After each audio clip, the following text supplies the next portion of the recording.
All right, I'm back, and it looks like we are ready to head into the game. And we are headed right back into the draft here. So here we go, game one, Frank's Furters versus House of Chez retake on game one here. Let's go right into this draft. I'm sure we'll have some quick back and forth on these first bands. And I saved this for you. I went to grab a water, decided on the sparkling, and one of my favorite sounds. Oh, so satisfying. All right, here we go. ETC band out, as we saw. And the May, that was the other band. So choking a bit of the front line here for both teams. Zul can act as a main tank. It's not as prominent anymore as it was after his huge buffs last season, but you never know.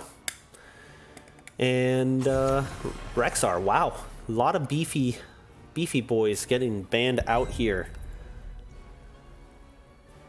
Let's see where Frank Furters wants to take us. Johanna. So smart to pick early on the tanks right now, considering so much has been banned out as far as frontline. You want to pick some of your favorite frontliners that are left in the pool before that next ban phase. There's the Dahaka. Mariner's picking up a Dahaka, which Cursed Hollow is one of his best maps, I would say, because it's a large map. It allows for the split pushing. Lots of bushes, so he can teleport with his global into a bush from pretty much anywhere, and you know he can be ready for the fight. And here we go, one of my favorite heroes, Zul'jin, stacking up throughout the game. Every basic attack gives him more and more power. Sonya, another powerhouse in the meta right now. Sonya's slam build with the W has been just so powerful lately, and pretty much has been an early ban or early choice in a lot of games. So Frank's Furter, I think I like how they handled the first half of the draft by picking their frontliners, considering all the bans that have taken place so far. The Diva ban strikes me as interesting, considering Johanna and Sonya's already been picked. Potentially something they still like to play with a lot of frontline and Zul'jin just peppering away in the back, throwing axe after axe. And I would have maybe liked another tank ban. Anduin's fine. Anduin brings a lot of versatility as a healer. And if it's a potentially synergizes or is something they're good at. Ooh, wow, a lot of frontline here as well. You know, in situations like this, I kind of like a Kael'thas with an Anub'arak and an Uther and a Dahaka all in the front. If you get the bomb spreading between them, they still need a mage pick, and I like that kind of spread damage, and it works well into Uther when you get the damage onto a lot of different heroes. So that'd be something I'd be thinking about at this point. We see the Malfurion, and to round out the draft here, Varian. Holy crap, that's a lot of front line. And Uther might look happy with a Divine Storm here, actually. Considering all that frontline action, Divine Storm can just negate everything they have going. Just a thought. I don't know. I just like Divine Storm as just the kind of crazy pick. The hunt is on. Lunara, good solid damage to match Li Ming's kind of burst. Lunara's got the trickle damage, can kind of get them weak as Li Ming finishes them off to get those resets with their powerful burst damage. Interesting drafts on both sides, though. I mean, so much front line and so much for Frank's Furters. I mean, I guess that's why we see so many bruisers banned out there. Pretty crazy to me. I'm curious what to expect out of that one. You know, what they do have going for them is the Sonya just being so strong right now. Varian is pretty strong, and Zul'jin, if he can just stack, which he has good options for stacking on Anub'arak, on Uther, Dahaka, he can just kind of keep throwing his axe from afar. He can get pretty well stacked. The other side, though, kind of more of a rounded draft. with the auto attacker, the burst damage. The only thing is the solo healer Uther kind of trips me up a little bit, but the thing is that Frank's Furters doesn't have too much spread damage on their team. Sonya can be stopped from spinning. We'll see. We'll see how this goes. I'm curious how this one gets rounded out. I'm guessing this is a Twin Blades variant. I don't expect them to need the taunt on top of Johanna. Colossus Smash could be interesting, but I don't think there's a great Smash target and the follow-up for it. So I'm expecting the Twin Blades here.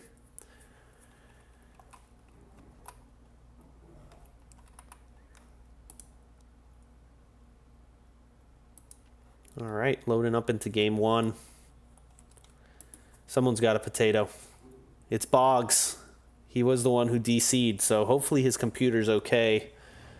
Doesn't give us any issues during the game here. Prepare yourself for battle, heroes. All right, as we head into game number one, on the left-hand side here, we do have Frank's Furters.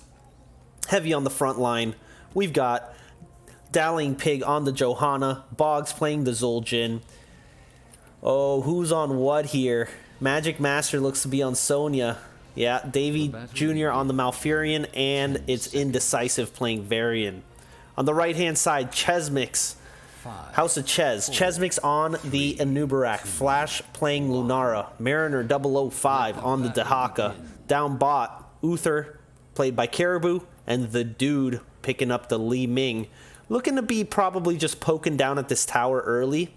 This is kind of a classic Li Ming move. You throw some orbs, get a little bit of damage here before the enemies arrive. You see the rotation from Frank's Furters, and you can kind of safely back off about half a tower's worth of damage before they were able to arrive. Not too bad for the Dude right there. Dehaka is alone up top, so Frank's Furters made that big rotation bot, and Sonya's actually the only one still down here with 3 enemies. A lot of damage onto this tower. They might have wanted to leave someone else here to help. Anubarak is leaving now, and that's the side wall down, and the Dude just continuing the barrage. Dallying Pig and Davey Jr. here just grabbing the soak. Varian does make his way top. Let's see what build we have for Varian. He's got the Q at 1, so that gives him extra slow and extra damage on the Q.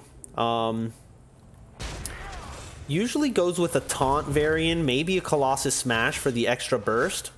Mariner getting that tongue onto a minion there. Zul'jin working on this camp, sitting at 1 stack on his Yuan Axe. He needs 30 stacks, which is 150 basic attacks, to complete that quest and get that double revolve. I think the bigger win for that is the 1.1 range at 75 after he gets 15 stacks, but he can stack this indefinitely, which leads to a lot of late game damage. Flash and Caribou kind of just waltzing around, and let's see, level 4 for Varian online, and he does go with the taunt. So we have a taunt Varian and Johanna. That is some serious frontline action that they have chosen here. Let's see if they can get the kills. Sonya did not take the W at 1 and decided to go into block. So it's not the full W build. She does go W at 4, which is where a lot of bonus damage comes up. So it's a little bit of a hybrid build there to get the block stacks. I wonder what the block stacks are for. Lunara's basic attacks aren't so strong. It's more about the poison damage. Dehaka can have kind of chunky basic attacks, but it's nothing like having a Greymane for the block stacks. So you could see, you know, Li Ming's tactics down here have done quite a bit of work. Tribute spawning top, and House of Chez decides not to get this camp. Unfortunately, didn't time it, and it would have been great to have that during this phase. Look at Boggs getting his auto attacks out, stepping in pretty far for that stall. They do get it. A lot of low health bars, though, on the blue team, but look at that huge root for Malfurion. Sleep following up, and Anubarak first to fall, but a big orb from a distance here with the level 4 resets for the Dude. Indecisive at 100 health. Magic Master actually dying over here. Triple sleep. Look at that sleepy root from Emerald Dreams here from Malfurion.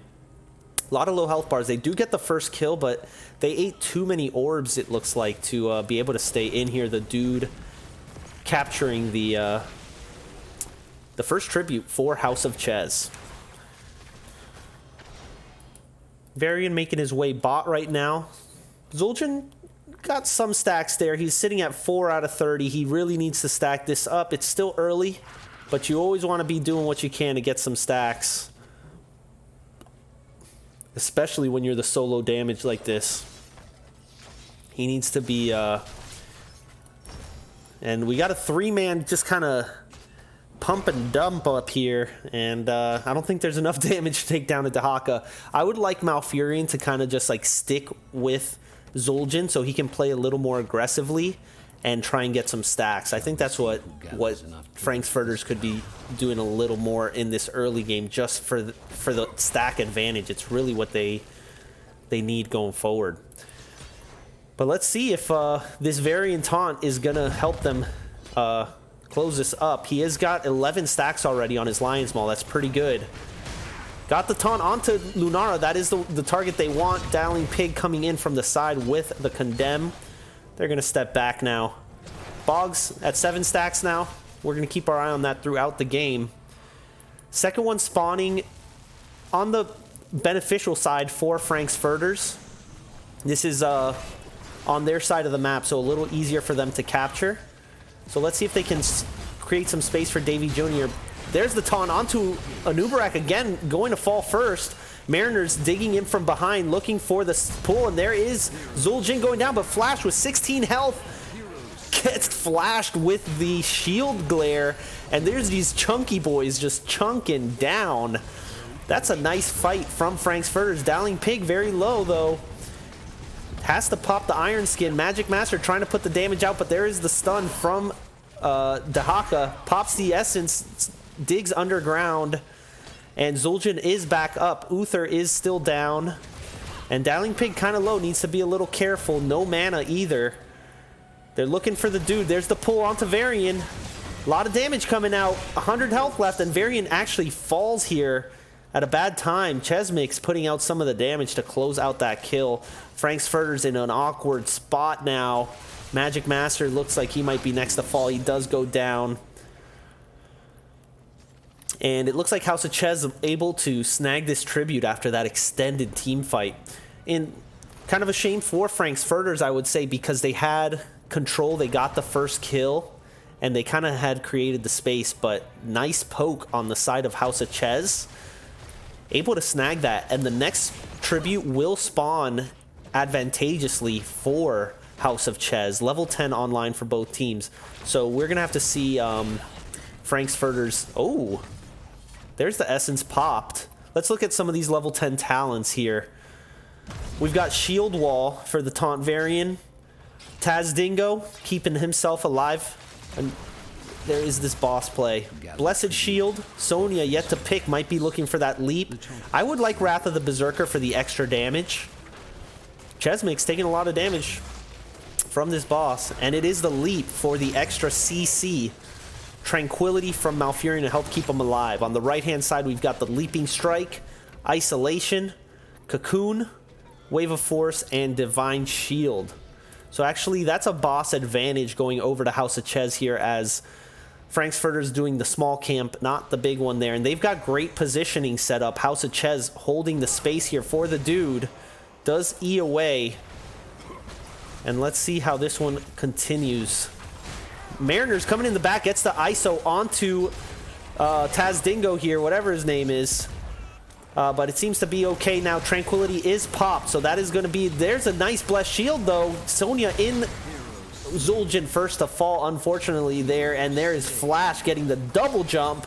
Looking good is House of Chez in this level 10 team fight. And this is going to be first curse of the game. Luckily for Frank's Furters, that is a dead boss, because now the forts are no longer helping them. And uh-oh, Varian in a weird spot. A lot of House of Chez coming up to find him. There's nothing to protect him here. And it looks like, other than his protected by the way, Boggs, unfortunately, has a potato computer and is DC'd again. Hopefully he wasn't DC'd in the middle of that fight. Oh, he's back, they say. Okay, so that was...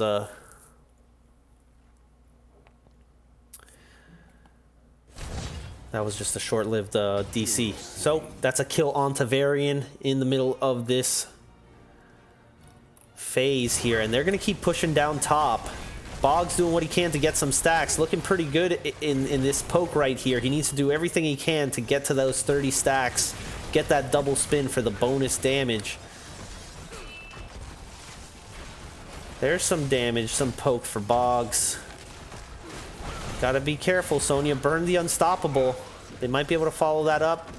A pretty solid defense here for Furters. Loses the front wall on the top, but no keep lost there. Sonya doing what she can, but here's a big rotation from House of Chez, and I don't think Magic Master's getting out of this one. Tries to leap, but to no avail, and that's going to be a triple fort. Nice tongue onto Davy Jr., but he is able to get away. Varian back up, but in the cocoon. Is there the follow-up? Indecisive, taking a lot of damage. Does he have protected? Does, and he starts walking away. There's the wave of force. The dude looking for that teleport. He actually doesn't have domination at 7. He went with Seeker, but I feel like I do the same thing when I play Li Ming. I play as if I have the Goomba Stomp on my teleport, even if I didn't pick it. And it could lead to some hairy situations. The dude gets out of there just fine. So this is their chance to stabilize for Furters. Potentially want to do this boss. They're kind of hovering around it and haven't started it yet. Maybe, I think they should do it, knowing that the other team has their camps up, and they were probably doing that. And they decide to instead set up a trap. Dowling Pig finding Caribou. There's a nice poison spear onto him. Oh, Chesmake's in the back, and there's a leap onto 2. Magic Master trying to do what he can, getting poked by Flash. Starts to step away. There's a leaping strike from Flash to reposition, get some damage out. A lot of low health bars for Furters. There's the first kill. The dude looking for more does miss the orb, but there's a wave of force trying to close another one. It's Magic Master to go down next. Varian to follow. Boggs trying to get some stacks on his way out, because I don't think he's getting out of this one. Does complete his level, his baseline quest there. You want Axe with those final stacks. But having not done the boss, Furters sees them losing the boss. Camp's pushing in 2 lanes. This is going to be a big defense they need. And here's another DC from Boggs. That's unfortunate for Furters here. You hate to see issues with your internet when you're playing. But he is back in No Pause online. I grow tired of your petty. And this is going to be a big push. Gather tribute. Earn my favor. Big push bot side with the boss, and they decide to go to steal instead. I'd like to see them push in with this boss. They had the camp and the boss. This is, you know, denying the other team. But I think this could have been a keep, and they might not get this keep anymore. They have a lot of boss clear. And they decide to just kind of paint the map red and just take the tribute. And steal the camp away. But with the level 16 advantage that they had, I would have liked House of Chez to just push in with the boss, push in with the siege giants. I think with the 5 heroes there and the level 16 advantage, they could have probably got that keep. They're getting ready for their boss though, so they've got their calls on lock here. Ready for the boss as it spawns is the team. Or face my curse. Not as much boss burn. And Johanna's on her way over. Doesn't sniff it out just yet, and she might be too little too late, and it looks like this is going to be a boss for House of Chez. Boggs in and out again. A lot of internet issues for Boggs right now.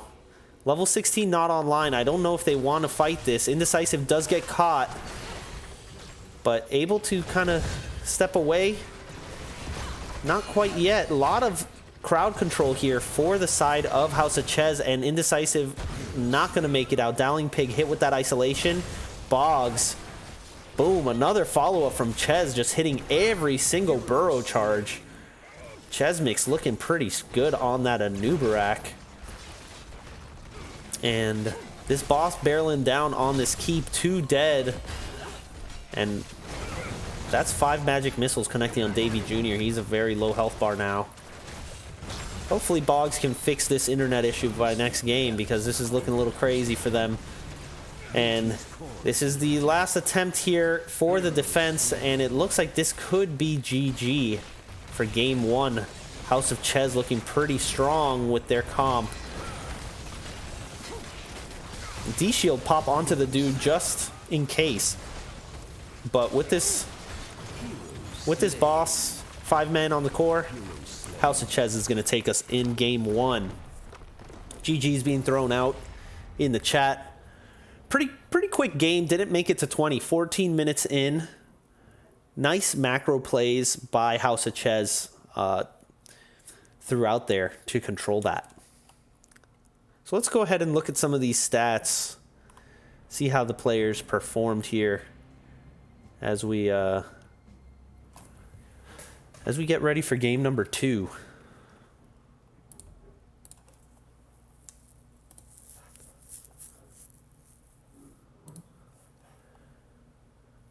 Zul'jin popping out some good damage. Boggs doing what he has to do, but it's just not quite enough. I feel like too much frontline. I think the taunt variant, I think it's just a little too much. A little too much beefiness to play into all that damage that they had on the other side. So let's see if they're going to switch that up, or if maybe they just didn't get to pull it off the way they wanted to in game 2 for Frank's Furters. House of Chez doing what they do best and win games this season. If you didn't hear it before, House of Chez is still undefeated after 5 games in their division. So that's going to be 11 games won after this one. 11 games won, 0 lost. Frank's Furters trying to do what they can. They are 4th place in the division, 9 games and 4. So they are in position to do what they can to take down the giants that are House of Chez, the raid boss that they are. So peek at some of these stats. Li Ming popping out tons of damage. Li Ming and Dahaka are sole survivors there. Varian and Sonya popping out 5 deaths apiece. Love to see it. That's how I play as well. And good damage all around there, but you could see kind of just a lot more damage able to be popped out, excuse me, popped out by House of Chez, just having those two damage heroes, and not quite enough to close out the kills for Frank's Furters. And they were pushing ahead, level 18 to 16 after those, it was about 14 minutes in. So, gave him that advantage. I want to see that Dahaka build, because he was pumping out a ton of damage. He went with Tissue Regeneration at 1. So, just getting extra Essence for more survivability, more health regen. Hero Stalker, so his W grants him Essence as well, and more Essence from takedowns. So, reduction on his W, so he's got that Swarm up more often. Isolation. Lower armor on the Swarm, so kind of a Swarm build here, and then a little mobility while he's burrowed, so he can kind of escape if he needed to. He didn't die that game, so played to his advantage. And let's see if the teams are ready for game 2 here. What the plan is. Not quite yet. Varian, yeah, like I said, I don't want to, beat a dead horse here, but I think if this was a, if it had to be Varian, if it was a Twin Blades, maybe they could kind of just stay in there and just wreak havoc. A lot of CC on the other team, though. Even the Taunt Varian was struggling. But Colossus Smash on the kill target, maybe. With the reduced healing, I could see it having a little more potential.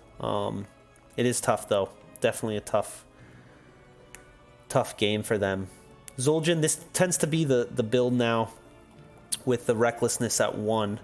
Looks like the lobby is ready, so we're going to head in there momentarily.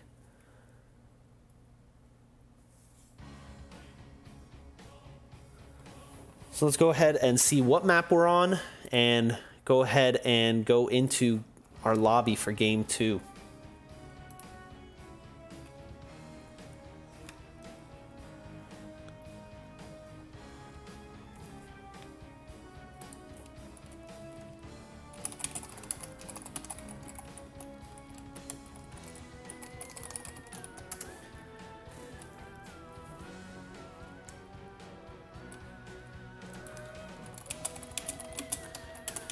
So we are on Battlefield of Eternity for game number 2 here.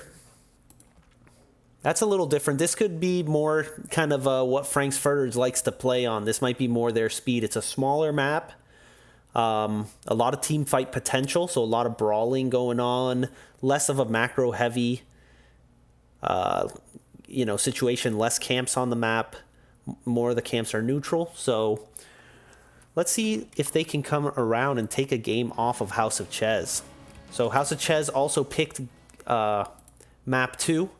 So Frank's Furters, having lost in game 1, decided to take first pick again for game 2. And Battlefield of Eternity is where we'll be.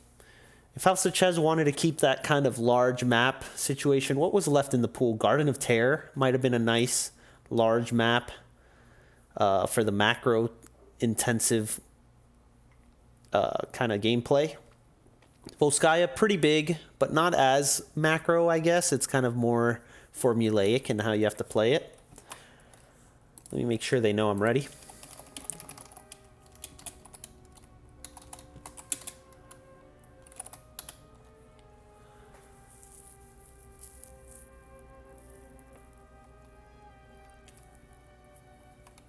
We got some readies in the game. Everyone is in the lobby. Lots of gas cools. I'm going to throw one out as well.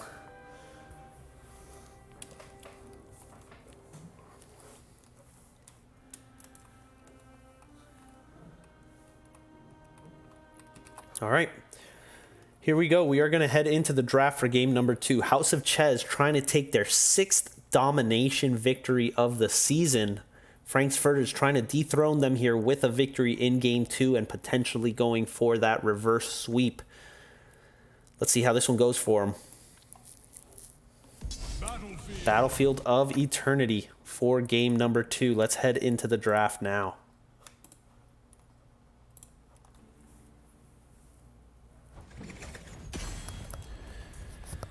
All right, so Frank's Furters getting first pick again here. So they are going to ban first.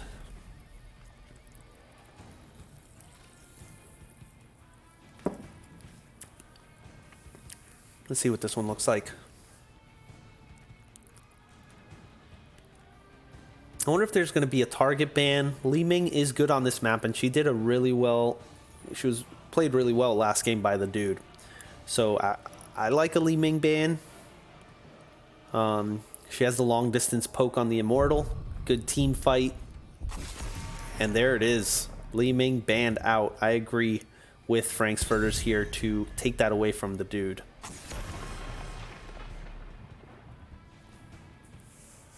Yeah, I think one last comment with last game. I think in that final rotation, picking up the Kael'thas for all of the frontline heavy that the other team had and kind of be able to sit back a little further might have been kind of nice for Frank's Furters. Might have been the change they needed in that draft. All right, let's see. ETC banned out again. House of Chez does not want to play against that. We see the Greymane banned out. So those are both heroes that are very strong on this map. We didn't see Greymane in game 1, but the dude did pop off on that Li Ming. Same bans for House of Chez. They must have done their research. ETC and Rex are taken out here. And same first pick here for Dialing Pig. Jumping right back on the Johanna. Had some good blessed shields. Good front lining here. Let's see if they're going to adapt their draft at all. Zul'jin taken away from Boggs as a first pick for Flash. Chesmix popping out the Mei, who was banned in game 1. So potentially that was a target ban that they didn't follow up on. And let's see what they're going to take. Raynor. Raynor's good at the Immortal. I like Chromie on this map. Long distance poke, a lot of open space for her to do her thing. She can poke on the Immortal from a distance and bring good team fight potential. So a good little switch up there. I like that for Frank's Furters as they switch up their damage choices. Well, Zul'jin was taken away. Sonya banned out as a solo laner. A little bit of a choke potentially on the solo laners for Magic Master here. So let's see how they are going to round out this draft.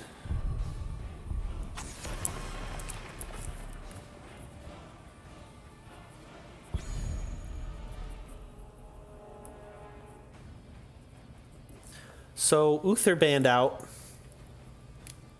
That's another potentially a target ban there from game one. Deny them that Uther played a good game, a lot of healing, but there's the Anduin that they did ban in game one. Arthas as the off laner here can actually really help. I know it's kind of memey, but taking the not the Army of the Dead, what's the other one called? Disables all the forts. If you win an Immortal and you throw out that meme ult, that could really snowball this map with a strong Immortal. Brightwing popped out here as the healer choice. So not so much of a healer, but more utility with the polymorph point and click. I feel like Brightwing's like half a healer. Just, you know, she's got her one big heal with her teleport. But other than that, it's more being able to follow up, polymorph, spell armor, which there's not too much spells on the other side quite yet. Let's see how it goes. Hanzo, that's good burn on the Immortal as well, and a very scary hero in the right hands. Kind of a high, I feel like a high skill cap on a Hanzo. So let's see if the dude can pull it off and really get those scatter arrows and see what his geometry looks like. All right, heading into game number 2, House of Chez up 1-0 in this series. Frank's Furters looking for their first game here. All right. Oops.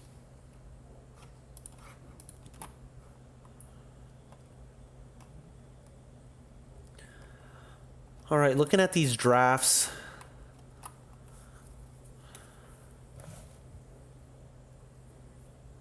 Kind of like, well, if you get some good stabs and good follow-up, I want to root for Frank's Furters just because I love 3-game series and I love rooting for the underdog. I'm obviously going to stay unbiased as much as I can, but I do always slightly lean for the underdog here. So let's go ahead and head into game number 2. And let's see if Frank's Furters can pull this off. Dowling Pig back on the Johanna. Indecisive now on the Chromie. Davey Jr. playing Brightwing. Boggs on Raynor. And up top we have Magic Master playing Imperious. On the right hand side we have House of Chez. Caribou playing the Anduin. Flash on the Zul'jin. The dude on Hanzo. Chesmix playing Mei. And up top, we've got Mariners 005 on the Arthas. No cheeky plays this time. The team's kind of just going to their lane. 4-man bot, 1-man top. But look at this little play. Dowling Pig going all the way around, looking for some action. I like this. They've gone all the way around here. They're looking for something. Maybe they look for the dude. I think the dude could probably be the target. Flash has popped his trait.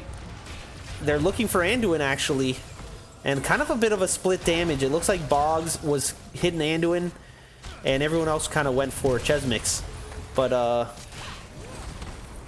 like that. I like the cheeky little start coming around back. Chesmix actually taking a lot of damage.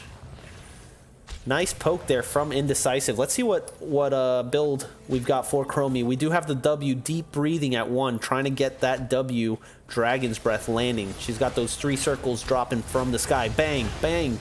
Ooh, that's some nice stacks. She's already at 8 out of 20. Stacking pretty nice in this little ARAM session we've got down here. That's a double globe steal for Dowling Pig. And Davey Jr. could have all the help he can get. as a Brightwing, honestly. This is a nice stacking potential for Flash. He is kind of low, but that means he can stack faster because of his Recklessness talent at 1. So when he's under 50% health, he is stacking double fast. He's already at 3 out of 30. Looking for more. Pops his Amani Rage.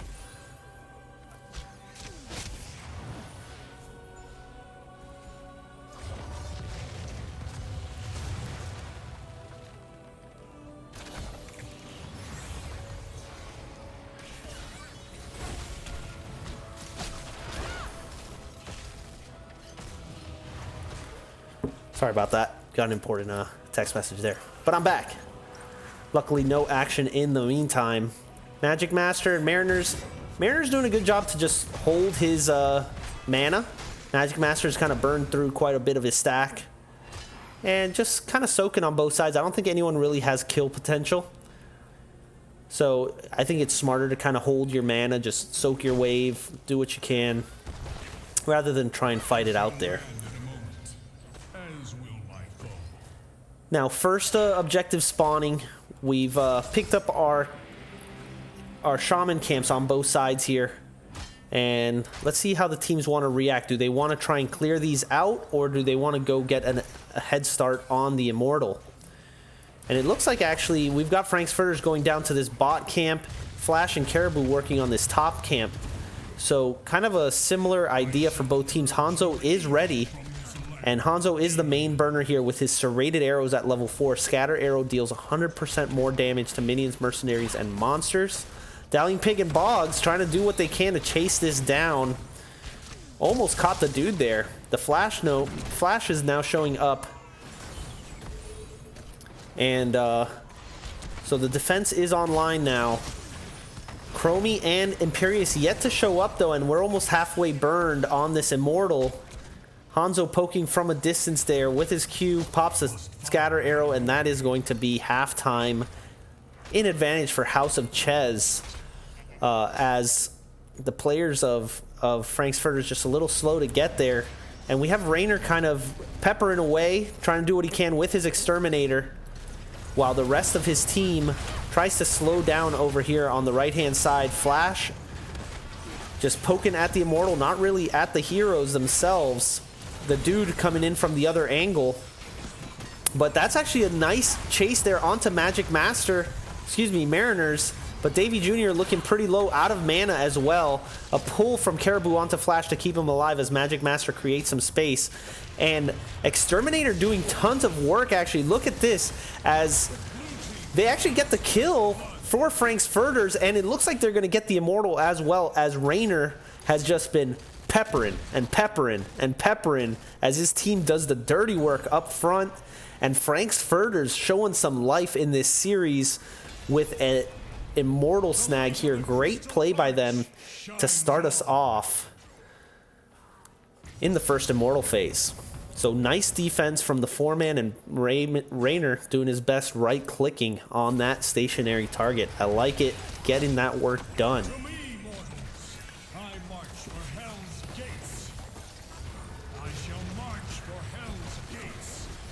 Immortal walking in didn't have too much of a shield, so it's already in the melee form. They will get this front wall. Let's see if they can get anything else. Maybe the well on the side, a little bit of damage onto the keep itself. Excuse me, the fort. Dallying Pig looking at the well, but no one else is. And it looks like just about a third of the health there on the tower. And that's about it. The blue team kind of skirting away. It looks like they're able to get out. Chromie has finished Deep Breathing. I think she finished it a little while ago. So she's popping out tons of damage with that Mobius loop at level 7. She does get her heroic 2 levels early, picks the Slowing Sands, and maybe they want to use that to their advantage is Frank's Furters. Raynor actually making a little rotation here onto Imperius. Magic Master trying to do what he can to keep him here. Boggs needs to avoid stepping into that because that will slow his attack speed as well while he makes that rotation. House of Chez, seeing this though, does start on the top camp with the Dude, Caribou, and Flash. May holding them in lane. Dowling Pig knows about this though. Doesn't want to give it up. Steps on point just in time, and that is Deep Breath from Indecisive getting that first kill. Dowling Pig does not want to give us this point, and there's another kill onto Anduin. Boggs peppering away onto Flash. Not quite enough to get the kill, but that's 2 kills to none. Nice rotation. Dowling Pig pops that Iron Skin just in time to, ooh, that's a Dragon's Breath again. Dowling Pig forcing Flash away. I would have liked them to stay here, get this keep, excuse me, this fort, but it looks like they're going to get it anyway, so actually nice use of their resources. They get the fort. Raynor working on the Shaman camp back here as the Dude and friends work on theirs. So Shaman will be pushing during this phase. Magic Master and Mariners just bopping each other still. Indefinitely, it looks like. But this kind of helps Mariners as he's stacking up his quests for Frost Presence and Frozen Wastes. And halftime does hit just barely an advantage of House of Chez. Level 10 online. Frank's Furters need to be looking for something now quickly while they have this advantage. They need to be aggressive. Be aggressive. Go, go, go, go. You still have half a level with your level 10. Slowing Sands, Angelic Armaments, Blessed Shield, Emerald Wind, and Hyperion. Let's see if they can make something happen here. If anything, just take this as a consolation prize for hitting level 10 first. And it looks like that's what they're going to do, as House of Chez does step away smartly, as they do not want to fight into those level 10 talents. Hyperion dropped, which did help them win the Immortal, created space, but it's nice. It's a nice siege tool as well. It does a lot of damage in the siege, but won't have it now. 75 seconds till the next Hyperion is ready. But this is going to be a half-shielded Immortal. That's pretty strong, as it's going to be barreling down here in the bot lane. And let's see how much they can get out of this, is Frank's Furters. Level 10 now online for House of Chez. They've got Taz Dingo, Light Bomb, Dragon's Arrow, Ice Wall, and Summon Syndragosa. That is the meme talent. But that's a lot of CC that they just gained at level 10. That's pretty scary. Between the Light Bomb, the Dragon Arrow, the Ice Wall, and Summon Syndragosa. That's 4 new very strong CC tools that they picked up here. Nice blind by Dowling Pig, making sure Flash can't do as much damage as he wants to the Immortal as quickly. Now look at Mariners coming from the side. He's probably looking to get that Syndragosa in. He does. And he gets a nice angle, catches 2, Emerald Wind pushing everyone away, but it looks like Davy Jr. is the target and does go down here. But the Dragon's Breath from a distance, putting the work down onto Zul'jin, goes down. Here's the Light Bomb, keeping them, but nice stasis from Indecisive, actually dodges that one. Dowling Pig might not be so lucky. Actually, never mind. Iron Skin online, gets behind the wall. Nice escape by Frank's Furters there. Magic Master actually up top, working on that. And Zul'jin just barely got nicked by the Dragon's Breath, and then I think I don't know what minion wave or something got him there. Boggs, what's he doing here by himself? Needs to be careful. And there comes the telly from Davy Jr. And that's going to be camp for camp. Magic Master taking top. And the 4-man for House of Chez taking this bot one. This will be a quick clear bot. Arthas is top clearing. Maybe they want to find something here with the level 13 advantage. Frank's Furters looking pretty decent here. Throws the Blessed Shield, lands onto Zul'jin. There's a whiff on the Dragon's Arrow and the Ice Wall. A lot of cooldowns used for House of Chez. Just the Blessed Shield dropped. So they still have some tools to their favor, but House of Chez does make a nice escape there as they try and pick up level 13 talents. Frank's Furters getting ready for this Immortal phase. They want to burn down this halftime in this aggressive stance as quickly as possible. You don't want to be in this situation, so they're doing what they can while they still have the level 13, but House of Chez doesn't want to give this up for free. Dallying Pig and Magic Master taking quite a bit of a damage, staying in close to the Immortal. As they start to step away, Magic Master pulls the stab but does not connect. Davey Jr. caught inside of that frozen spinny, but seems to be okay. Level 13, not quite online yet. Ideally, they could catch this halftime. Drop a Dragon's Breath. I'd prefer they... Ooh. This looks pretty good. A nice Ice Wall stops too, but not quite enough to save her life there. And they're looking for more. There's a Li Ming throw from... I love that Li Ming ultimate from Imperius.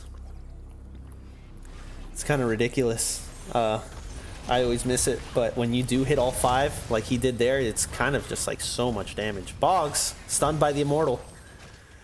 And all that Immortal burn, look, they actually got it down to about half health. That's pretty good burn on the side of House of Chez. And that's about as much as they could ask for there. They do have their level 13 talents for this defense, so that will help them out as well.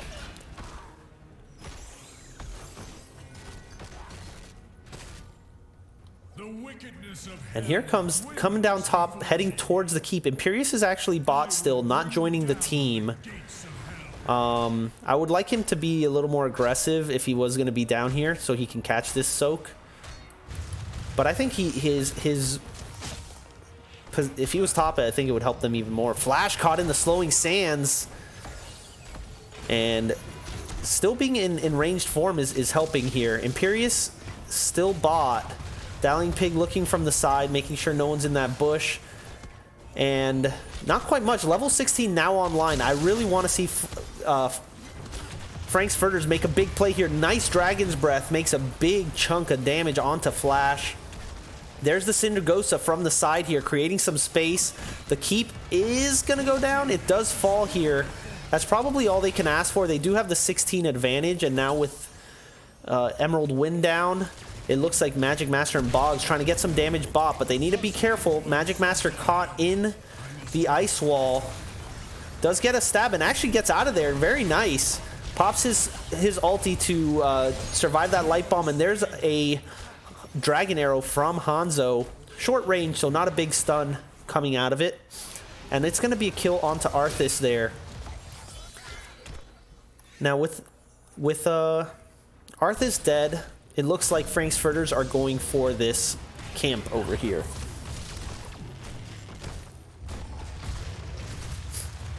And they will take it. 10 more seconds till Arthas is back. Top keep down. And it looks like they're just going to do the old take all the camps play. Potentially could have tried and sieged in those 20 seconds. Maybe got... I don't know if they could have got the whole keep. But... So, Chromie with the W from a distance does some good damage there. Raynor, maybe? I don't know if he had Hyperion up. If he had Hyperion up, I would have liked to see it there. Just get as much out of that as you can. Having 2 keeps down there would be huge. 1 keep is a huge advantage, though. They've got all their structures left. Actually, all of their walls and everything. Looking pretty good is Frank's Furters. Next Immortal spawning. Let's see what they're looking for. Level 16 not quite online yet. Caribou, might he get caught out here? Does pop the root. Clear that wave while you're there. That's what I would have done. And they are going to just step up for this Immortal phase. And they're going to get that halftime while level 16 is not online. But Chez Mix and friends are coming over. They don't want to give this up for free. They do have the help of their Immortal, which does give them some bit of advantage. But let's see. It hasn't quite popped halftime. There is the halftime now. And the players of Frank's Furters able to step away relatively safely. And now it's a defensive posturing. So this is going to be an interesting fight. On the same talent tier, I'd like to see level 18 come online. That would be, you get a 4% stat boost per level. So if they just wait a couple seconds, they have basically an 8% stat advantage to their favor. But who needs stats if you can get a huge combo off? Chez Mix taking a lot of damage. Ice Wall landing onto 1, separating the team. Indecisive now actually caught in a stun, and a lot of action down here. Emerald Wind pop. Magic Master taking a lot of damage. Does cap the stun there, but might be the next to fall. No, Magic Master staying alive with that telly from Davy Jr. looking really nice. And it is just Anduin who's fallen so far. Big scatter arrow, putting tons of damage onto Dallying Pig and friends. And they're going to step back, and it looks like they're going for a team tap run. Everyone hitting the well. And they are going to head back out here. Anduin's still dead for 15 seconds. It looks like they can, with that tap, just come in and finish off this Immortal. And this could be a pretty deadly push for them. Because it's going to be a full health Immortal here. Ooh, that stop does get knocked onto one here. At half health is Magic Master. Mid-stab actually catches Flash on the back end of that, and that's 2 dead. Chez might be next. There's another silence there from... Ooh, Dragon's Arrow just barely misses. Chez going down. Imperious getting that triple kill. Okay, Magic Master. And this is going to be a hard defense for the players of House of Chez. Are these undefeated players about to be defeated by Frank's Furters, the 4th place team, coming to take down House of Chez? Boggs coming in with his potato modem and says, I don't need internet for this. I'm just Rainer. I'm just peppering away. Bang, bang. And that is the first game lost for House of Chez this season. We've got a series on our hands, everybody. Frank's Furters looking for that reverse sweep now, and they get game number 2. They got to be feeling good off of that one. Taking that game off of the undefeated team. Taking us to a game 3. Let's check out some of these stats because they were looking good that game. So check this out. Chromie popping out tons of damage. Only 1 death on the side of Frank's Furters. Going on to Brightwing. Brightwing popping out that death. Love to see it. Chromie popping out 56,000 damage. Looking really good. Hanzo, 48,000. Very, very chunky as well. And, but we saw Imperious capture that triple kill there at the end. Lots of great stabs. Lots of good plays from everybody on Frank's Furters that game. 10 kills to 1. Both games have been kind of a... almost like a domination type victory, I would say. And, you know, more or less stomps both ways. So let's see how game 3, how the teams want to adjust for how they've seen games 1 and game 2 go. We have pretty even deaths on the players of House of Chez there along the way. Look at that Brightwing healing. That's got to be satisfying because I feel like Brightwing is like half a healer to me. But she popping out 77,000. I got to check out that build. She doesn't even go the healing build. She goes Polymorph at 1. I love that talent for the Polymorph cooldown and range. Really makes Polymorph feel really nice for that extra point and click CC. She goes the damage build with the Arcane Flare range and Arcane Flare cooldown by hitting them with the center. So this is kind of just her damage build going here. Little extra CC from hitting them with the Arcane Flare, especially if you hit them in the center. Emerald Wind doesn't even have the blink heal for the extra heals, so she was just getting some really fat teleports. Pixie Dust gives movement speed. And finally Hush for that silence when she hits them with the center. And also they lower their damage. Pretty cool build there. And for Zul'jin, we have that Recklessness. That's the classic talent now at level 1. We do have a map set up, so game 3 is afoot. Amani Hyde, Arcanite Axes, Taz Dingo, Lacerate at 13, and Wrong Place, Wrong Time. This 13 talent, I mean, it does add a ton of slow, but I like getting the extra movement speed at 13. There's every time you hit a hero with your basic attack, you get some movement speed, but this slow potentially does a lot too. So let's go ahead and head into game number 3. And we have a Tomb of the Spider Queen game here for game number 3 as we get ready for this draft.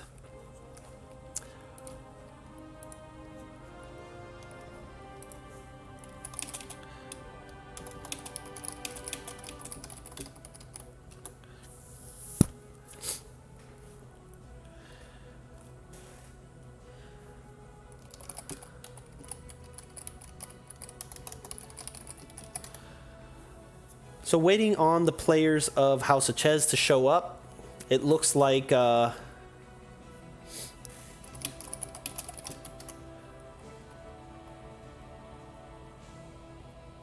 see who picked the map here.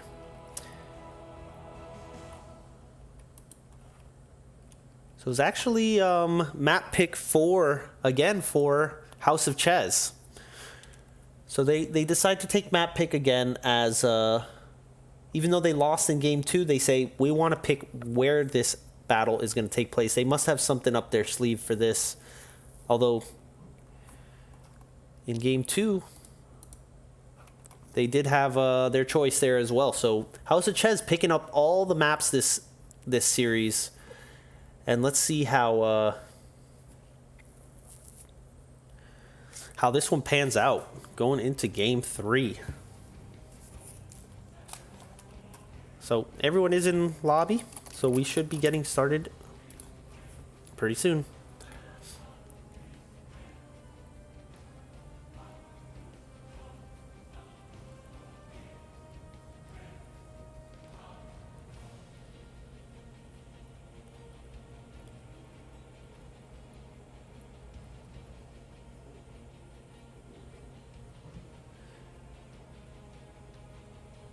I wonder if there's going to be any changes to the drafting here. Let's see. I would still like the Li Ming to be banned. Well, Li Ming not as great on this map because it's kind of a smaller map, but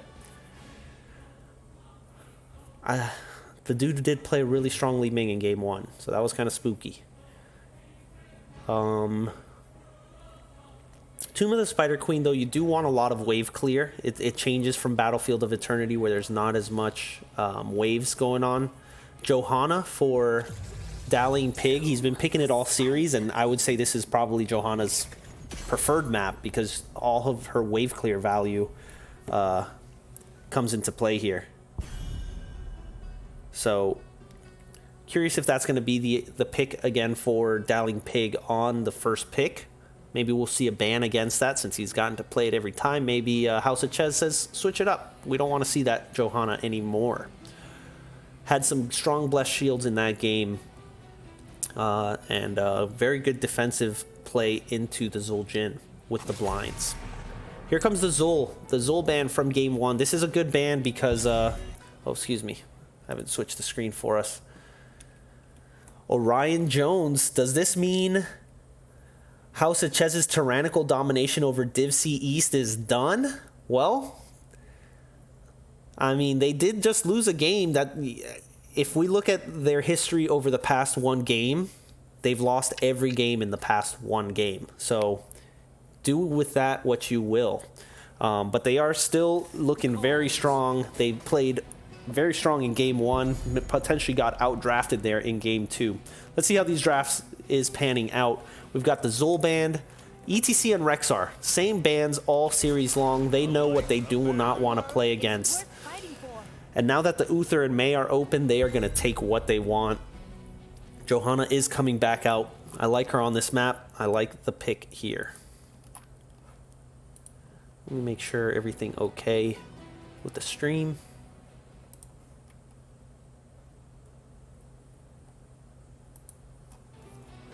And there's the Chromie again. Good on this map because she has the poke. She can kind of stop the other team from turning in from a distance. Can really have control over the turn-in points. And they're saying it worked in game 2. Let's see if it works in game 3. Raynor coming back for Boggs. Not as strong of the wave clear for Raynor, but Chromie does bring a lot of wave clear to the table. So he can bring the pepper and be fine with that. Trying to choke out, again, the Rexar, the Sonya, maybe. Magic Master had a strong game on Imperius, though. I wouldn't mind seeing him back on it, pretty good choice in the bot lane, pretty safe pick, able to pick up the gems. Not insane wave clear, so not the best choice as far as having to clear out a spider by himself. So really not my favorite on this map is Imperius, but he brings a lot to the team fight. Talking about good on this map, Leoric clearing waves quickly can almost double soak if he needs to. It is a small map, but he can always pick up waves. But he brings that Entomb, and there's a lot of flanking available on this map, and with his Entomb, if he goes Entomb at 10, that's a lot of potential game-breaking talents there. Brightwing's back. Look at this. We've got the same draft in game 3. They said it worked in game 2. Let's do it again. Who cares what map we're on? The dude now popping out the Kel'Thuzad. This is my first Kel'Thuzad of the season. I'm excited to see what the dude can do with this. And we've got a game on our hands, boys. We've got 4 Frank's Furters here, the same draft that they drafted in game 2. And we got a Kel'Thuzad out here. So let's go ahead and head into game 3 and see where this is going to go.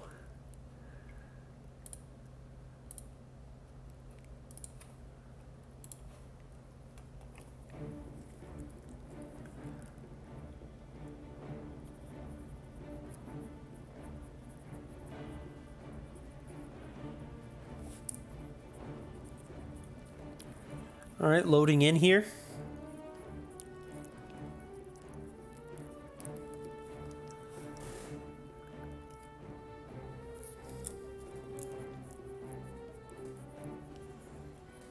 And here we go into game number 3. Frank's Furters taking a game off of the undefeated House of Chez, looking for that reverse sweep here. We've got Boggs back on the Raynor, Magic Master back on the Imperius, Dowling Pig back on the Johanna, and Decisive back on the Chromium, Davy Jr. back on Brightwing. Same draft from game 2. They're popping it out here on a different map. On the right-hand side, House of Chez looking to show that, hey, you took a game off us, but don't forget, we've been undefeated so far. Caribou on the Malfurion, Chesmix on the May, the dude popping out the Kel'Thuzad, Mariners 005 on Leoric, and we've got the double healer here, Uther on, Flash playing the Uther. So double healer here. It's going to be a lot more difficult to get the kills. And there's the stun onto Dowling Pig. The combo, actually Boggs getting pulled in from that unstoppable. And still quite a bit of damage here for the players of House of Chez, even though they don't have their, they have solo damage Kel'Thuzad. And they do get the advantage here in the rotation as they get the quick clear. Kel'Thuzad does bring great wave clear to the table on top of his great combo potential. Ooh, look at that pull onto Boggs. Looking pretty low. Does pop his E to survive here. Able to step away. And the team's doing what they can, just collecting their gems. And actually, pretty interesting because I would say the team of Frank's Furters has the better rotational advantage as far as collecting gems, but just the aggressive posturing by the team of House of Chez, giving them control. Raynor actually sneaking down. Let's see if he can do this without getting caught. How long is it going to take him? He does have Ace in the Hole, not Exterminator. So if Leoric, if they say, hey, where's Raynor this whole time? Oh, first blood for House of Chez here. Sorry we missed it, but I'm sure it involved a Kel'Thuzad combo of some sort, because if it didn't, then that's a lot of damage coming out of their healers. Raynor does pop that out, so as a consolation prize, Frank's Furters do grab that bot camp. Imperius has a little help working with him at the bottom now. The dude looking to pop in his 7 gems, does get them in. 25 gems already channeled for the side of House of Chez. None yet to be channeled for Frank's Furters. And Chesmix doing a great job controlling these rotations. Look how aggressively he positions and just holds this spot keeping his team from being able to rotate back and forth. So Chesmix doesn't leave this area. Chesmix says, this is my territory. Who wants to walk through it? You're going to be in a world of pain. And this camp actually hasn't been cleared yet. I wonder what happened. I wish we had seen it, but I don't want to take my eyes off the Kel'Thuzad combo again, because if that happens, and ooh, hold on, boom, Indecisive goes down. A lot of CC available between the Uther and the Malfurion. Kel'Thuzad bringing his own CC, May bringing CC. There's just so much in this 4-man. It's kind of terrifying, not gonna lie. And May actually does a lot of wave clear as well. I'm kind of noticing that she's a great pick for wave clear. Raynor kind of rotating around a little bit. He's kind of a free agent between top and bot. Mariner looking pretty low. Oh, what a stab, knowing where he's going to come out. Magic Master looking real nice, and that's some gems dropped. Not too many, but that's some decent gems going down. Red Web Weavers are dropping, so the rest of House of Chez able to drop their gems up top. Dallying Pig going in deeper. Magic Master through the wall onto the dude. What a play. Magic Master coming out with these stabs. The flash could be next. Another stab. Who would have thought? And Pepper Raynor looking for those kills. House of Chez does get the Web Weaver spawn, but they lost 3 heroes in the meantime. Uther still dead. Kel'Thuzad spawning. They're going to clear bot first. This is done. They should get the hell out of here as at least a 4-man and start clearing the next ones, because they are both starting to connect with their structures. Top has a whole wave with it, and Kel'Thuzad actually has some pretty good siege damage. And here comes Chromie, able to do some good damage onto the Web Weaver itself, and a great defense so far. And look at them controlling this rotation very well is House of Chez. This whole game so far, not really letting that happen. Magic Master actually in a world of CC does stab forward aggressively, looking pretty nice. Able to step back as Indecisive finishes that off. So not too much gained by that first Web Weaver phase. And if, you know, I always think that early Web Weaver, it's like, if you don't get too much out of it, you've used a lot of gems for not much. They got 2 front walls, and that's about it. So that was a great defense by Frank's Furters. Not too many gems left, but they are looking for a pick. They're doing what they can to find a pick. Wow. Dallying Pig has a lot of CC on him, and he does not have his Iron Skin at this point. Able to walk away. Davy Jr. trying to get out as well. Chesmix going in deep, trying to follow that up. And the dude stacking up like crazy so far. He did take the slow at level 7, so that's even more CC. I think that's a situation where you could get more damage. Oh no, he gets additional damage from his basic attack, but I think he could get like reduce armor on his chain, but maybe I'm wrong. I don't play too much Kel'Thuzad. And he does finish up his globe quest. So it allows him to respawn immediately by giving up some of the spell power gained. And we see the combo dropped. 1 gem remaining for the side of Frank's Furters. Just 1 person needs to drop. Davy Jr. looking for it. And it looks like it's going to connect. Level 10 online.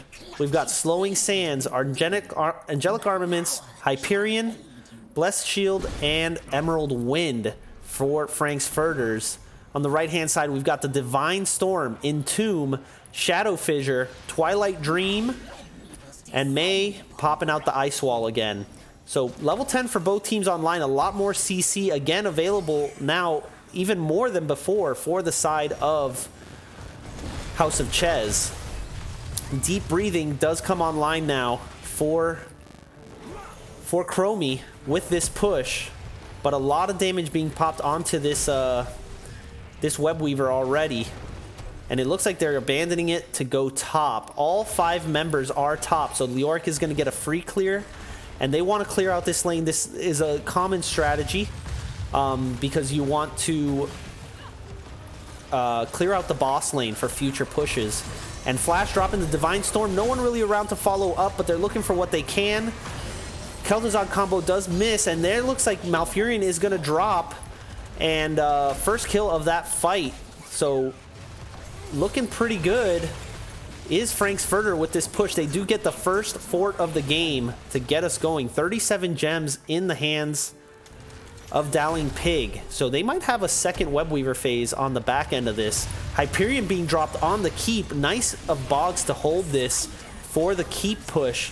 And they're able to get the front wall down almost entirely.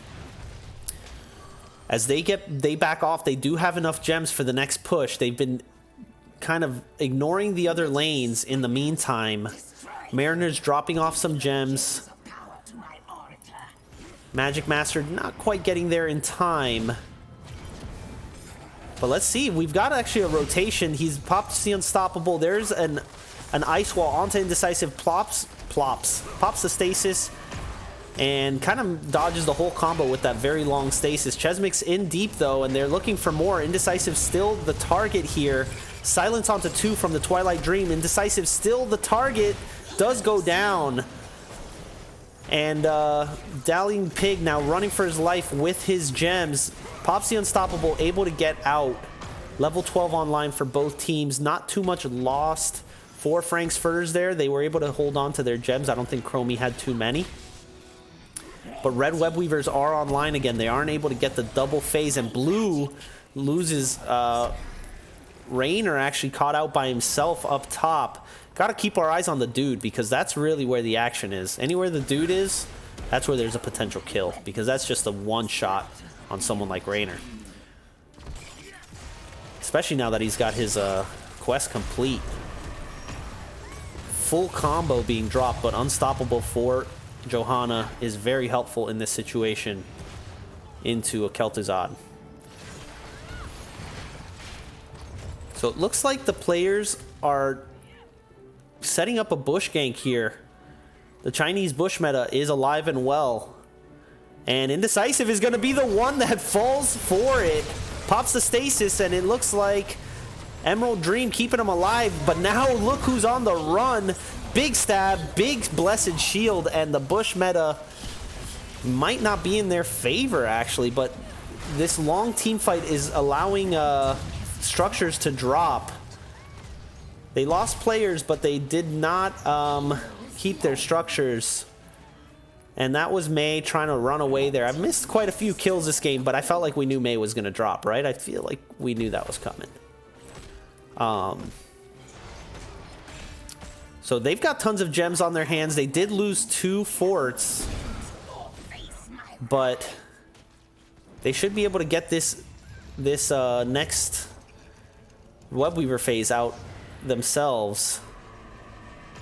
And they try and get the stall. They do start their camp, which is going to help them, House of Chez, be able to defend this next Web Weaver phase.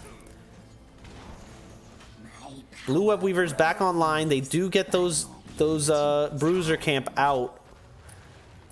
And let's see where the teams want to set up here. Imperius is top by himself currently, pushing out the lane a little bit. I would like him to come over to his team. Actually, it looks like Flash and friends are coming over. They know he doesn't have a fort to defend him here. 43 gems in his hands. Actually, kind of terrifying. And now it's not just Imperius, but it's also Davy Jr. who falls here as he teleports into that deathly combo. That's a lot of gems dropped. Unfortunately, you do not want to leave someone by themselves with that many gems, especially without vision of the enemy team on the map. Magic Master probably kicking himself for that. As Boggs pushing down here, down bot. They're trying to get what they can at this point. They do have level 16 advantage. A little bit of health left on this Web Weaver. But with Imperius dead, they don't want to stick around, and unfortunately for Frank's Furters, they got to back off after using all those gems, losing all those gems. And it's now House of Chez with the advantage as they hit level 16, and they've got 53 gems to drop. They're very close to the next turn-in.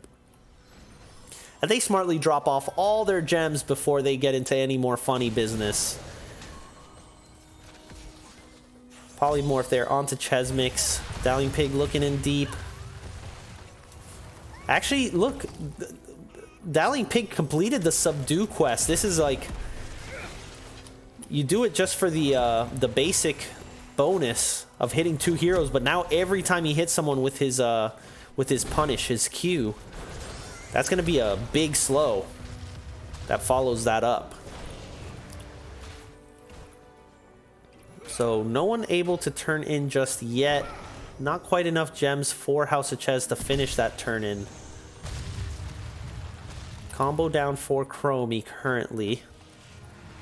Let's see what the teams want to do here. Looks like Leoric dropping off 6. They're now 1 gem short. There's a chain. And they do have enough gems, so they might try and sneak over. It is Leoric that's sneaking down with his 1 gem. Does get caught in the time trap. Nice play by Chromie. I don't know if he's got his escape here. And even if he had it, he's still dead. But does create space for the Web Weavers to drop. Quite a big wave down bot. And it looks like they're going to clear this out first. They're probably going to lose their mid fort because they need to defend bot. I think that will push in on the keep. I think it's worth losing the mid fort. Let's see what they do. They're actually going to defend mid first. Could be a greedy play, but could be a really big play also. No, it looks like they're going to defend the lanes. We've got 3 top clearing this Web Weaver. And I'd say just move on to the next one. Nice push here mid by House of Chez, getting that mid fort. Now they're actually pushing in top, letting the Web Weavers push alone, and they say while the teams, I like this kind of off call because there's a lot of siege damage from the dude by himself. How quickly that Q comes off cooldown. They've already got this front wall down. But they did clear the Web Weavers kind of quickly too, so they didn't get too much out of it. And not many gems left for the side of House of Chez. I guess they're going to drop off what they have. Where are they going? They're going to the camps. Leoric looks like he's going to work on the bot camp. Kel'Thuzad working on the Bruiser camp. Caribou coming over to help him do that. Gives him a heal, but it looks like Kel'Thuzad can solo that pretty easily. And those camps are going to be coming out. 19 to 19. Pretty close in XP. No one's going to really have that level 20 advantage in their favor. So it looks like both teams kind of just posturing up mid. Flash coming up aggressively, looking for something on Magic Master. There is the Entomb onto 1, but it looks like the back and forth, actually 1 for 1. Raynor does fall. Kind of all over the place here. There's the telly onto Dowling, but he doesn't have his unstoppable. He pulls it out, but not much health left. Will he get out? And he's still running. Oh, and there goes the Q from the dude to close that up. Wow, that was a close one. 2 for 1 there in the end of the day. Uther does fall for House of Chez. And it's going to be Raynor and Johanna falling for Frank's Furters.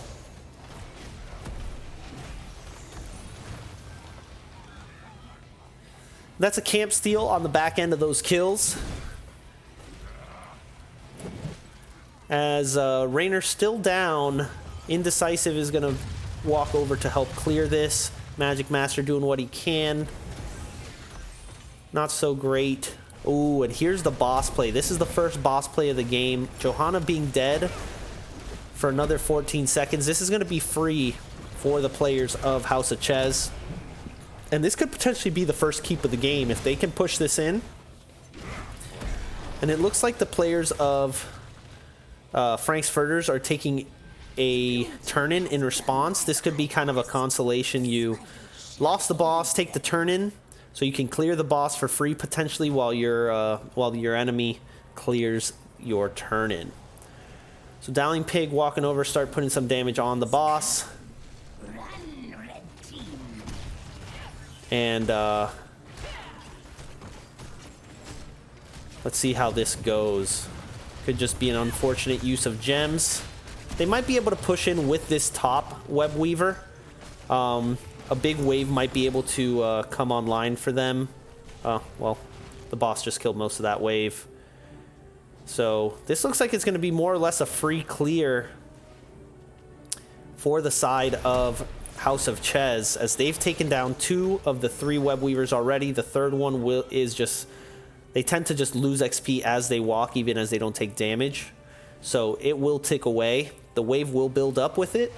But it looks like they want to take the bot fort to equalize some of this catapult pressure when the fort goes down.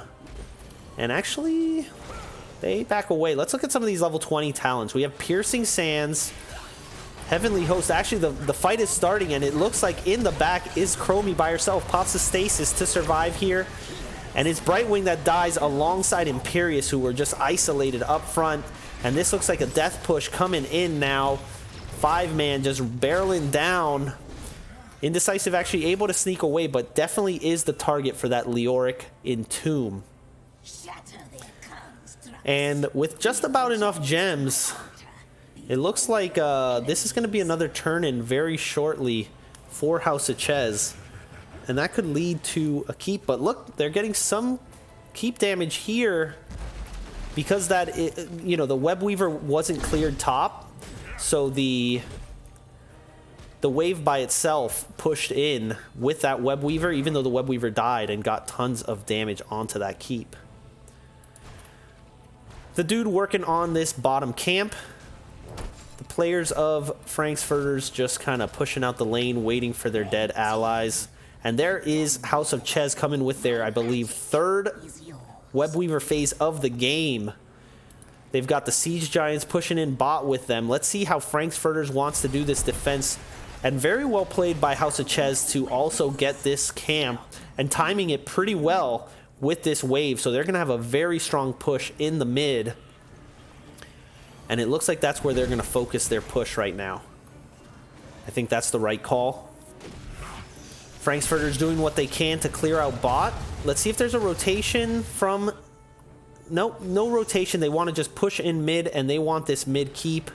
And it looks like the players of Frank's Furters know this, and they know that they need to go defend here.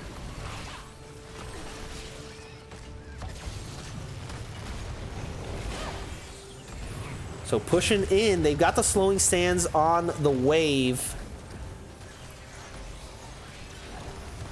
And actually a really great defense from Frank's Furters here. The Q level 18 talent, Piercing Sands, really helping with that wave clear. They do lose the top keep. They actually might lose bot keep too, as well as the players of House of Chez walking in. So that is 2 keeps down. And a double silence, big Entomb as the players walk back out. Mariner's taking a lot of damage though. And there's a big Q in from Magic Master, but no connection. Mariners does die, and a last nipple of the Blessed Shield connecting.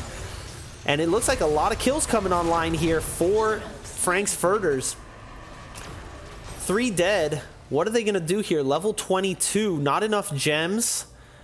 Do they have what it takes to end the game with 3 players dead?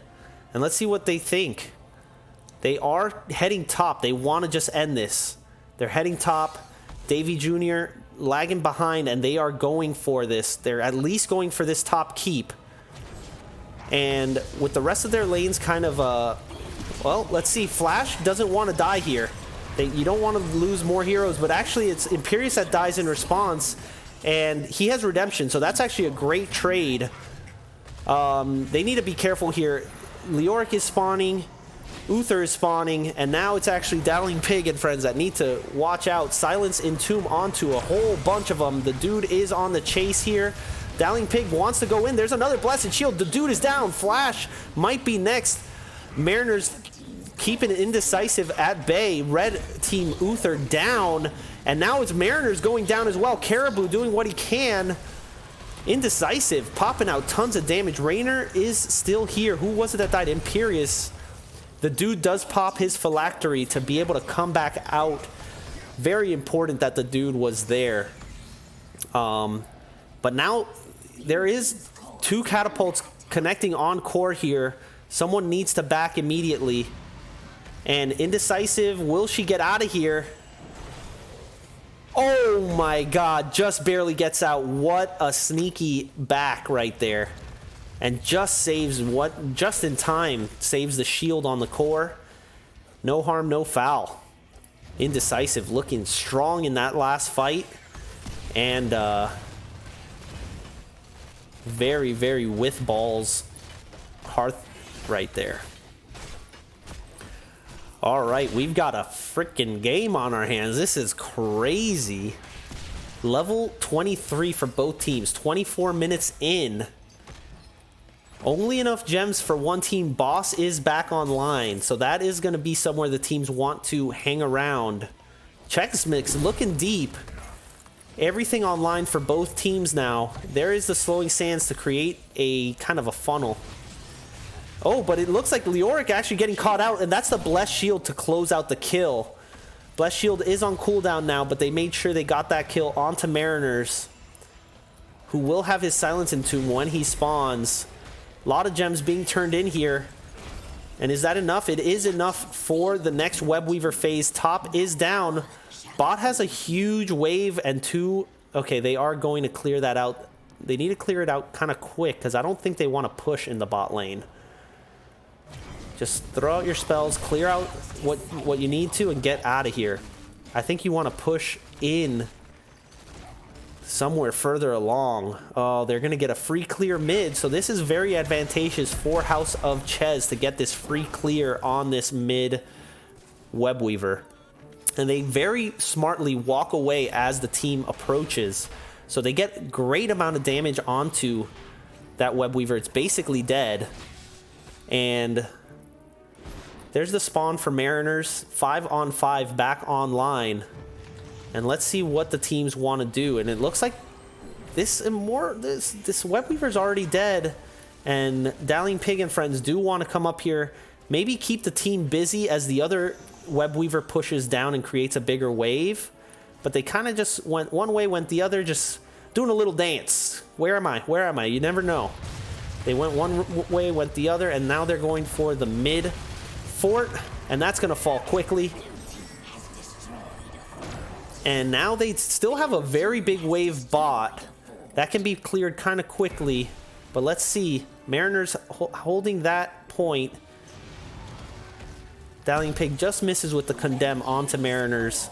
A lot of play here in this bush. Mariners going in. He's going to be looking for that Silence Entomb. Does land it onto Chromie, who's alone. Can't pop her stasis. Does finally.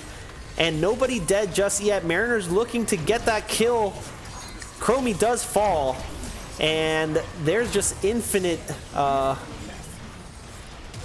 my god, what a stab from Magic Masters on the back end of that Blessed Shield. And it is Davey on the run. Magic Master looking strong on that Kel'Thuzad. Flash going to be next to fall here.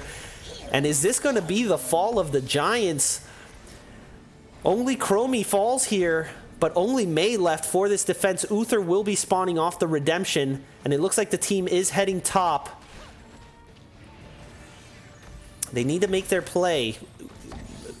This is going to be a spawn very soon for Mariners, and it looks like they're not making their play onto the core. Maybe they're making their play onto the boss. I like this boss call. Not too much that Chez Mix and friends can do about this. They don't have the damage with them. It's just Leoric, Uther, and May. But actually, tons of damage actually coming out.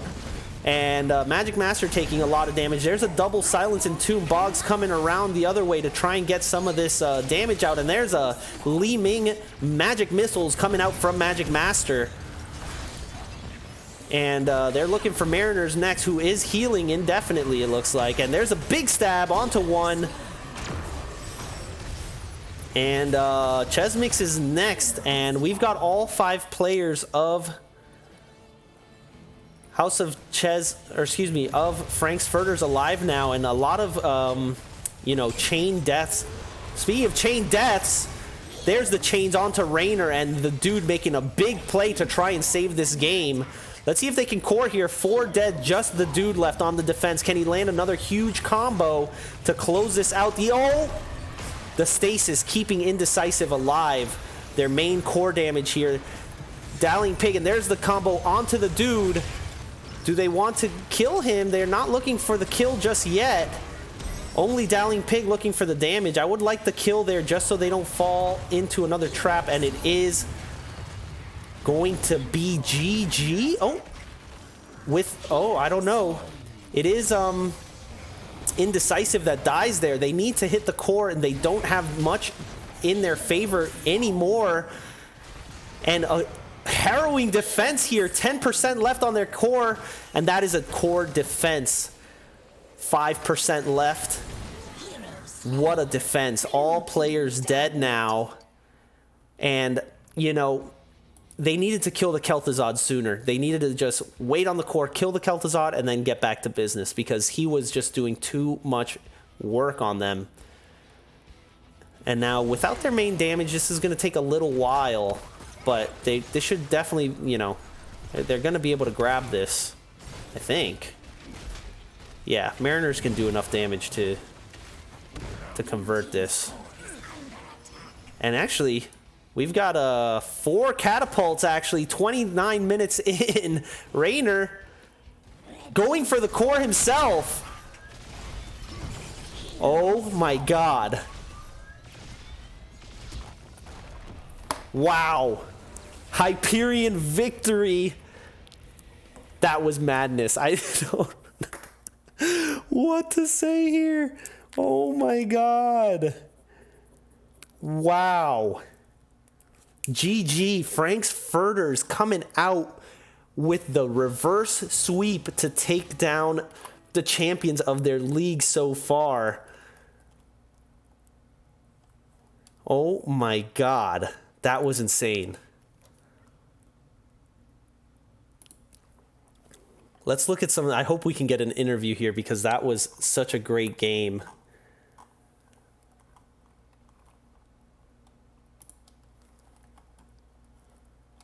So let's check out some of these stats while we wait for one of the players from Frank's Furters to head over here.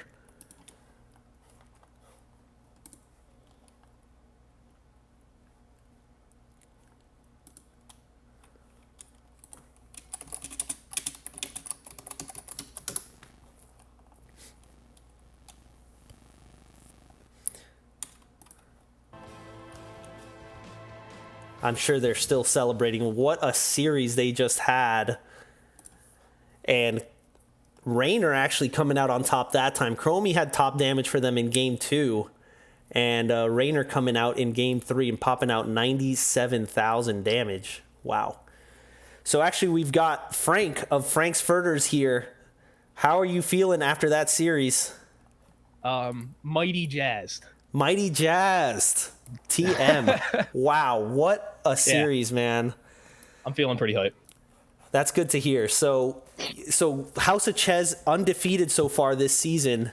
How did you feel in game 1 when they kind of came out pretty strong there? I'm not gonna lie. I feel like the only reason, I shouldn't say the only reason. I feel like the leading reason that we lost game 1 was because we were having internet issues with our Azul Gen. Gotcha. Yeah, we saw that.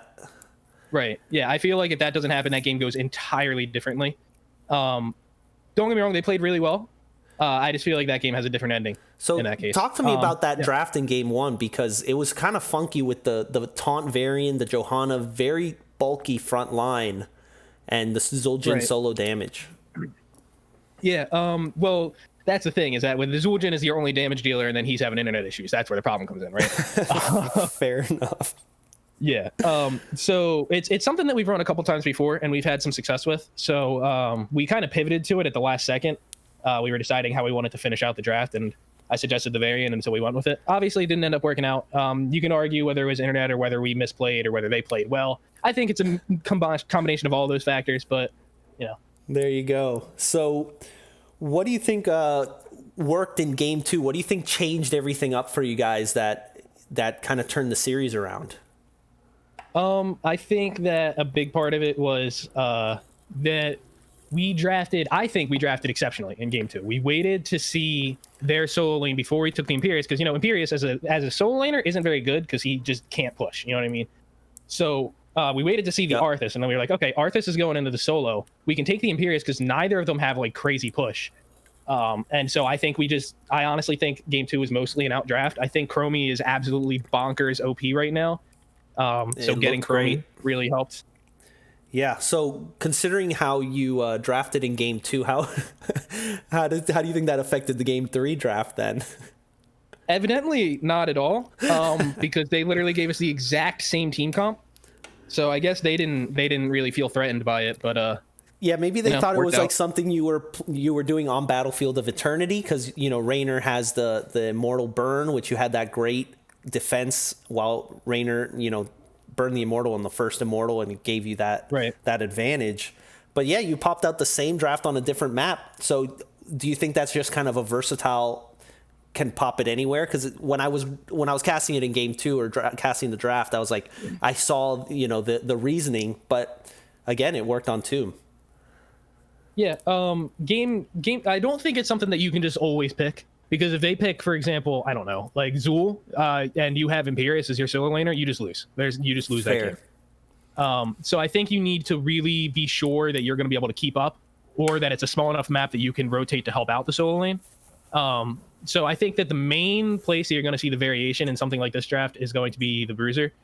Right. But I think the other 4 members are pretty rock solid picks. I would consider them all like A to S tier picks. So yeah, that was a great 4-man for sure. And that was kind of one of my only comments going into Tomb with that was, you know, you need the solo laner to be able to clear a spider by himself sometimes, and that's where Imperius could struggle. But amazing stabs throughout the game. Both of those games, he was really on fire with that. So looked good. The Kel'Thuzad, how do you think that affected your gameplay? That doesn't tend to be a very often picked hero, I would say. Right, yeah, I agree, and it did catch us really off guard. I think that more commonly, when you see something where there's only one damage dealer or primary damage dealer, it'll usually be like a hyper carry, you know, a Zul'jin, Raynor, Falstad, something like that. Something that just really pumps out ridiculous damage. And don't get me wrong, Kel'Thuzad does a lot of damage, but his damage is cooldown gated, whereas something like Raynor, his right click doesn't have a cooldown, you know? So I think that was a big problem, was that if he missed his burst, or if we just didn't die to it, we just auto won the fight. So I think that was something that they, I don't know. I feel like that's a misdraft personally. I see the idea behind it, because absolutely, if somebody gets caught, they just die. Yeah, and he was a really good Kel'Thuzad, I gotta say. He knew the combo. Like, I can't click the buttons like that. Oh, absolutely, absolutely. It was well played. I just feel like it didn't work. I don't know. I see the idea with the Malfurion, and Uther combo, but I feel like at that point, once you have Uther May, if you get caught by that, and Uther May Kel'Thuzad is enough. Anyone caught by that dies. You know, and I don't think you need the Malfurion. Gotcha. I don't get me wrong. Like I said, I see the idea, and I think it could have worked. I just think that I don't know. I personally would have liked to have seen a DPS there. Gotcha. Well, that was my comment in game 1 with the variant. I was like, especially when it went taunt variant, I was like, maybe a DPS there would have cleaned that up. But let's chalk that up to the internet. One last comment one last question is, who said Raynor dash to the core now? That was actually me. He respawned, and I said, Boggs, I think you know what you have to do. And he said, back door. And I said, yeah. And he ran in there, and we got it.